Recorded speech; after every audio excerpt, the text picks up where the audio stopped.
Hola, ¿qué tal amigos? Soy Claudia Patricia Contreras.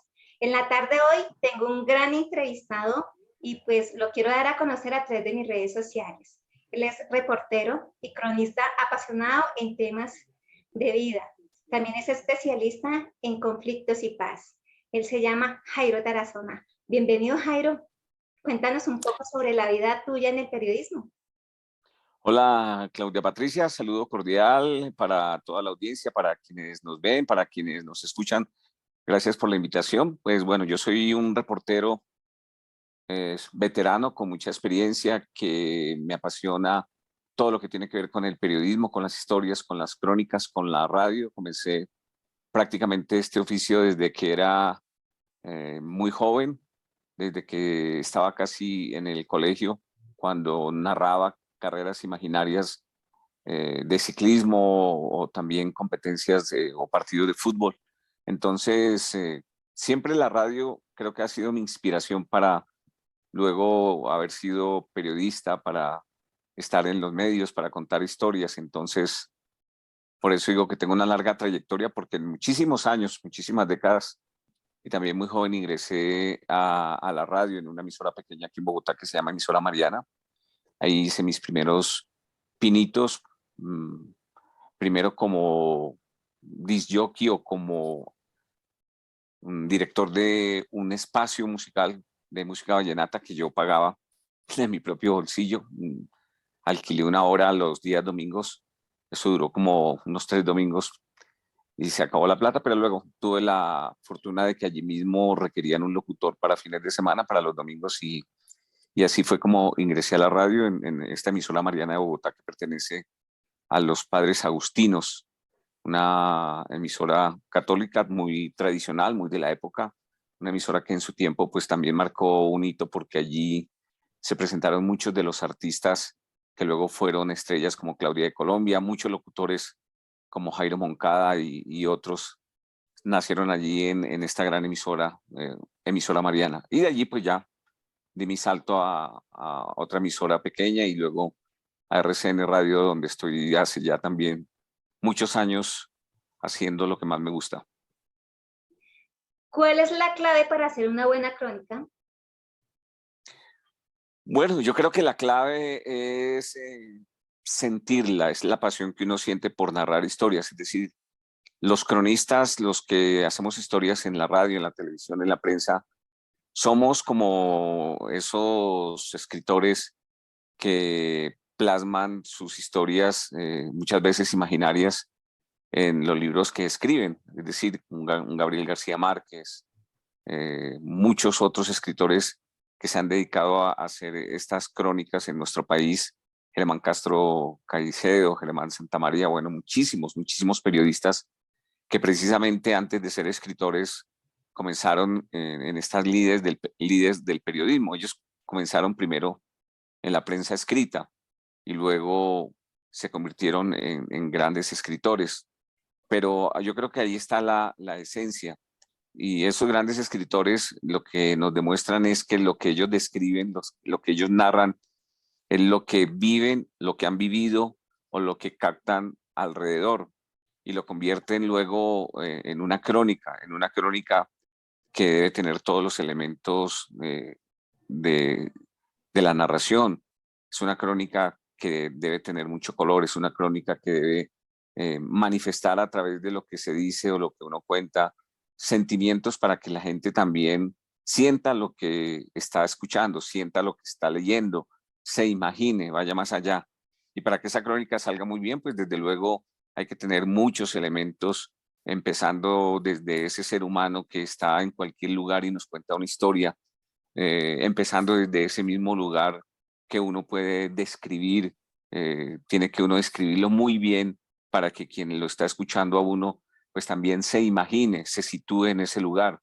Pero además de ello, desde luego tiene que haber una historia detrás de ello, una historia que sea atrayente, una historia que enganche, un personaje o un lugar también pueden ser los protagonistas de nuestra historia. Entonces, cuando uno tiene todos esos elementos, lo que tiene que hacer es ordenarlos, es crear algo que a uno le permita estar prácticamente involucrado a veces con los personajes y con lo que uno relata. La crónica, al contrario de la noticia, al contrario del reportaje, de otros géneros periodísticos, la crónica es subjetiva, es decir, que me permite a mí como autor poder expresarme de la manera que yo considero, de pronto tener giros literarios cuando estoy describiendo un lugar o cuando estoy describiendo una persona, poder incluso a veces opinar o hacerlo en primera persona cuando estoy narrando lo que quiero contar. La crónica, alguien decía que una crónica le hacía la comparación que la noticia puede ser una fotografía que se registra y la crónica puede ser una pintura de esa misma fotografía. Es decir, muchas veces nosotros hemos visto pinturas que se hacen de una fotografía, pero en la pintura hay más color, hay más alegría, hay más dinamismo. Y esa es la crónica. Una pintura a veces de la realidad, pero con ambientes literarios, con mucha descripción, con sentimientos y ante todo, pues desde luego con el sello del autor. La crónica se caracteriza mucho por eso, porque así como cuando leemos un cuento o una novela de Gabriel García Márquez, por su solo estilo ya lo podemos identificar. Y eso es lo que hace la crónica, que a veces se identifica el autor simplemente con escucharlo, simplemente con la forma como relata o como narra. Yo creo que la crónica es uno de los mejores géneros periodísticos porque nos da mucha libertad para contar cosas, porque además podemos darnos el lujo de imaginar. No quiere decir que lo que nos contemos allí sea ficción o sea mentira, ¿no? Yo puedo, a través de una crónica, contar una realidad de algo que está ocurriendo, de un personaje, de un sitio, pero puedo también, en cierto modo, poner frases que son imaginarias o contar cosas que de pronto no están en el momento, pero que yo las imagino. Y no quiere decir que, pues, estoy haciendo un relato de ficción, no, simplemente estoy poniendo en marcha mi imaginación y esa es la gran ventaja de la crónica, que nos permite contar historias de un modo particular y de una forma diversa. Su experiencia al cubrir el terremoto de Haití es la más triste y dolorosa. ¿Ha tenido peores experiencias que esta, Jairo? Sí, desde luego, pues en este mundo del periodismo uno tiene la ocasión de cubrir infinidad de sucesos, de hechos, de noticias, de cosas que suceden de un momento a otro y uno está en la redacción e inmediatamente lo llaman y le dicen, bueno, usted se va a cubrir esto, o usted se va a hacer de pronto una correría, o tenemos previsto hacer de pronto eh, una historia de un lugar y uno, pues, como reportero, tiene ese privilegio de poder salir, porque las grandes historias no están en el escritorio, no están en las salas de redacción. Las grandes historias siempre están afuera. Y desde luego lo que fue el terremoto de Haití ha sido una de las experiencias que más recuerdo como reportero, porque desde luego esto involucra muchas cosas, desde el tema meramente laboral, periodístico, hasta los sentimientos encontrados que hay cuando uno llega a un sitio donde lo primero que uno palpa, siente, es el olor a muerte, donde después usted puede salir a la calle y empezar a ver los cadáveres en distintos lugares, atrapados en los edificios, en las casas, el dolor de la gente, y más si es en Haití, donde pues es un país muy particular, es el país más pobre de América Latina, es sentirse en África, es llegar a un sitio donde no hay autoridad, donde uno está al margen de todo, donde usted llega a una atmósfera y a un ambiente totalmente distinto, como eso que usted ve en las películas, porque cuando uno llega al aeropuerto empieza a ver cómo este está controlado no por la policía haitiana ni por el ejército de Haití, sino por el ejército de los Estados Unidos, que una vez ocurrió el terremoto y como no había autoridad en ese momento, entonces fueron los marines y fueron los soldados americanos que en aviones y en helicópteros llegaron y retomaron el aeropuerto, controlaron el aeropuerto y tenían allí la seguridad. Entonces es llegar a ese mundo donde usted ve marines gringos, donde usted ve helicópteros sobrevolando, aviones saliendo y llegando, trayendo insumos, llevando heridos, sacando gente de esos países, una operación que comienza allí mismo en el aeropuerto con la traída de agua, de alimentos, de distintos países del mundo que llegan los socorristas. Entonces es un ambiente alucinante. Y luego salir a la calle para poder apreciar alrededor todo ese hedor de muerte, las personas tratando de buscar algo para comer, tratando de rescatar de entre los escombros a mucha gente que quedó atrapada, los bomberos, los cuerpos de socorro. En fin, es algo que uno como reportero creo que es una experiencia única y que no siempre lo vive. Y ese cubrimiento me permitió a mí ganar un premio de periodismo precisamente como mejor cubrimiento de una noticia, el terremoto de Haití.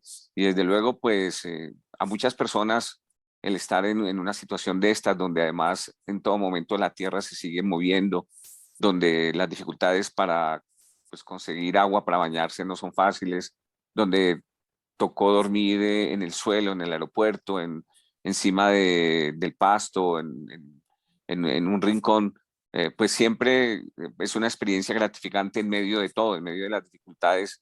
Es algo que yo creo que a uno nunca se le borra, pero que yo recuerdo siempre pues con cariño y que recuerdo de una manera agradable pese a todas esas dificultades. Así que creo que sí es una de las experiencias más dolorosas que yo he vivido por todo lo que entraña llegar a un lugar donde tú te vas a encontrar con muertos, con heridos, con personas sin techo, con personas con hambre, con todas las dificultades propias y más en un país tan pobre como lo es Haití. ¿En qué escritores o periodistas se ha inspirado para hacer sus crónicas?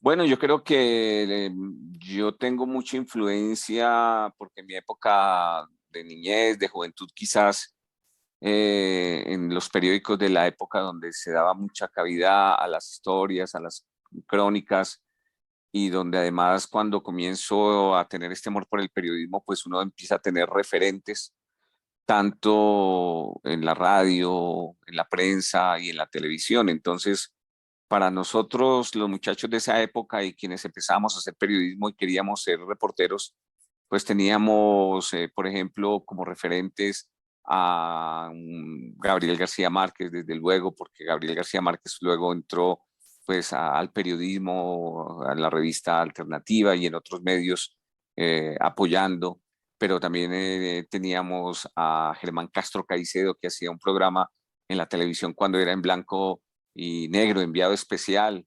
Entonces uno veía esos programas periodísticos de Germán Castro Caicedo que se iba a la selva, que se iba a lugares inaccesibles y hacía sus grandes crónicas en televisión. Entonces, pues uno decía, bueno, yo quiero ser como Germán Castro Caicedo, quiero tratar de contar historias como Gabriel García Márquez, como también después lo hicieron periodistas como Juan Gosaín, como Yamid Amat, como Germán Santamaría, que era el gran cronista del diario El Tiempo. Veíamos como en los periódicos a veces no es como hoy en día que pues siempre son noticias trágicas, noticias malas, noticias de violencia.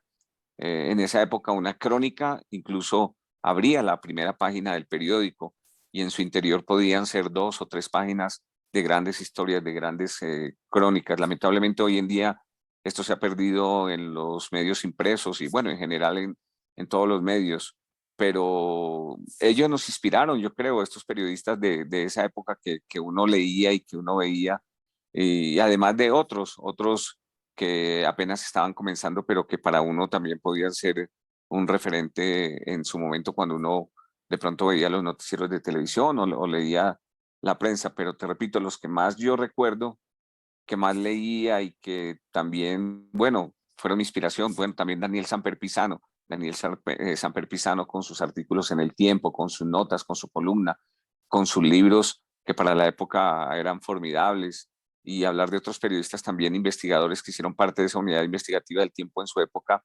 que uno también quería, bueno, cómo hacer investigaciones, cómo hacer esas cosas profundas que ellos hacían, Alberto Donadío, Gerardo Reyes y Daniel Samper, que hacían la unidad investigativa en El Tiempo, y que nosotros, o en mi caso yo como estudiante de la Universidad de La Sabana, tuvimos el privilegio de tenerlos un semestre. Creo que fuimos el único grupo de todas las facultades de periodismo del país y de todos los periodistas en tener un semestre a los tres grandes de la unidad investigativa del tiempo: Gerardo Reyes, Alberto Donadío y Daniel Samper Pisano.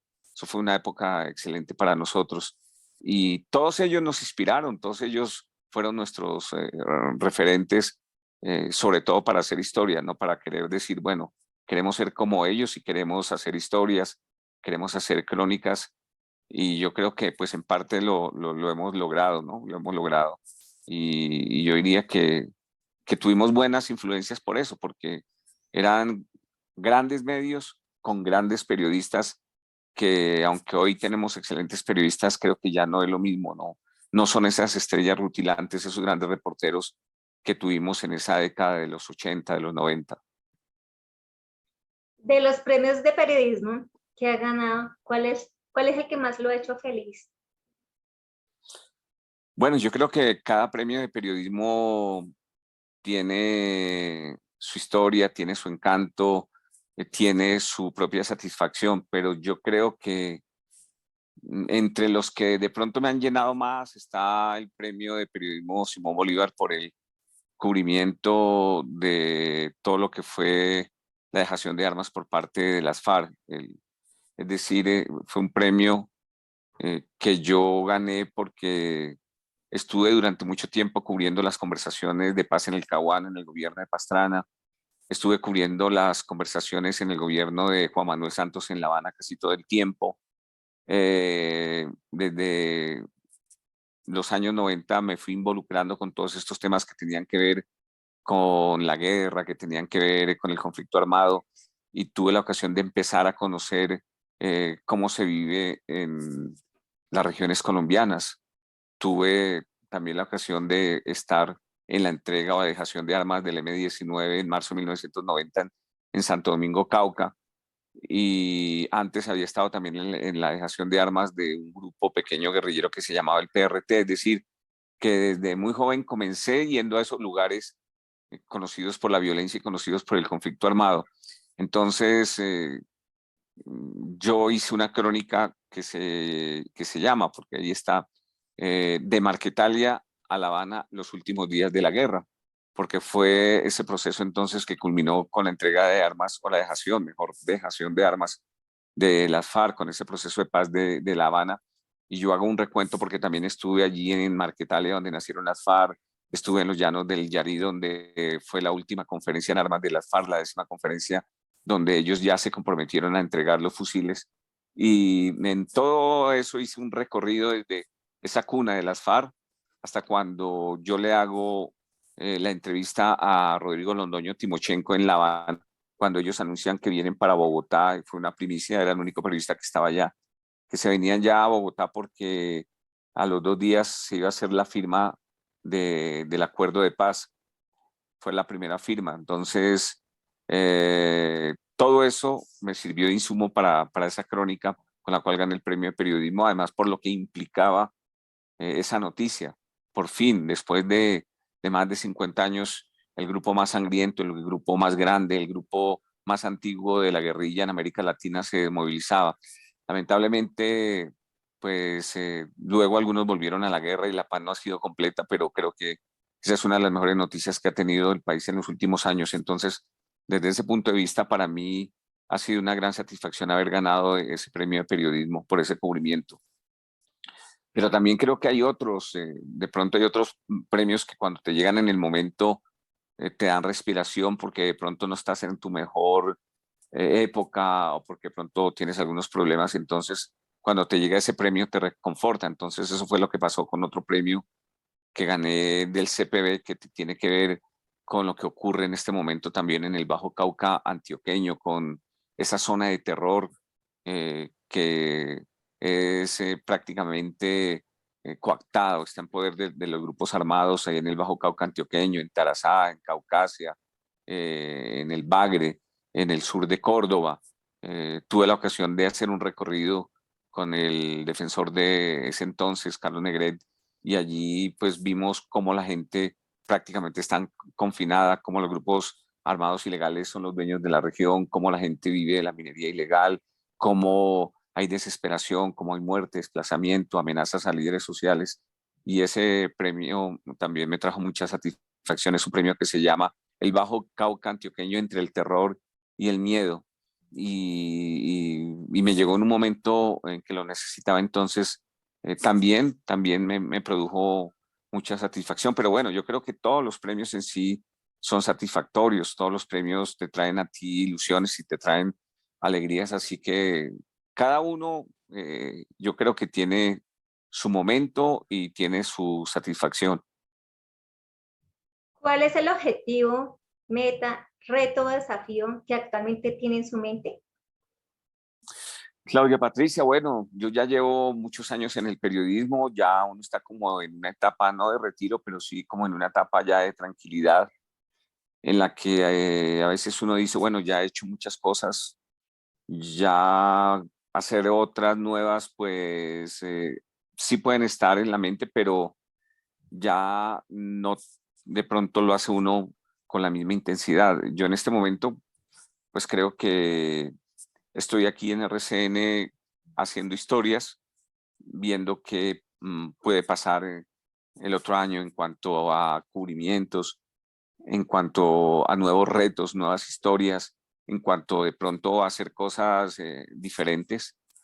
Siempre hubiera querido hacer un programa, por ejemplo, en la televisión de crónicas, así como en su momento le decía, como enviado especial, como las que, digamos, no iguales, pero lo que hace Pirri, de salir por el país, de contar historias profundas, de hablar con la gente, de meterse uno a lugares donde pocos van, de seguir escarbando en la realidad nacional, de mostrar cómo es la otra Colombia, cómo se vive. Pero en este momento uno de mis retos que ya comencé es el de tener mi propio podcast. Estoy haciendo un podcast que se llama Croniqueando, que es contar esas historias que a veces en la radio por el tiempo uno no puede contarlas o en la misma extensión. Entonces comencé con eso, lo estoy haciendo ahora, pero a partir de enero, aquí mismo en RCN Radio, voy a hacer ese mismo podcast, porque era un podcast mío, ahora va a ser con RCN Radio, croniqueando, contando historias en la tierra de Gao, contando estas historias de este realismo mágico que todos los días uno ve en los pueblos de Colombia, en las selvas, en los bosques, en las propias ciudades, historias que a veces no conoce la opinión pública o que están allí pero no han sido contadas o han sido de pronto contadas pero no de una forma que valdría la pena. Es decir, ese es mi reto, ¿no? Contar de una manera diferente lo que pasa más allá de las noticias, lo que hay detrás de los hechos, de los mismos lugares donde ocurren esas historias. Y que para mí siempre lo más importante es darle voz a los protagonistas, darle voz a la gente. Entonces creo que ese va a ser uno de los retos míos para el próximo año, continuar con este podcast con mucha intensidad y mirar a ver qué nuevo se hace en la radio, ¿no? Vamos a ver qué nuevo director vamos a tener aquí en RCN Radio. Como ustedes saben, Yolanda Ruiz, que era nuestra directora, pues ella renunció. Ahorita estamos con un director encargado y muy probablemente no sabemos el año entrante quién será nuestra nueva cabeza, así que de pronto pues podrán haber nuevos cambios, nuevos desafíos, nuevas cosas por hacer, pero bueno, esperemos, ¿no? A ver, por lo pronto, seguir haciendo el podcast, Claudia Patricia, y tratar de buscar historias en los lugares recónditos e historias inéditas. Bueno, Jairo, muchísimas gracias por compartir tus historias. Ha sido un momento muy agradable con usted. Entonces, hasta una próxima ocasión. Entonces, chao, chao. Claudia Patricia, muchas gracias y un saludo para todos los oyentes, para los televidentes que a esta hora pues nos están escuchando y nos están viendo. Gracias.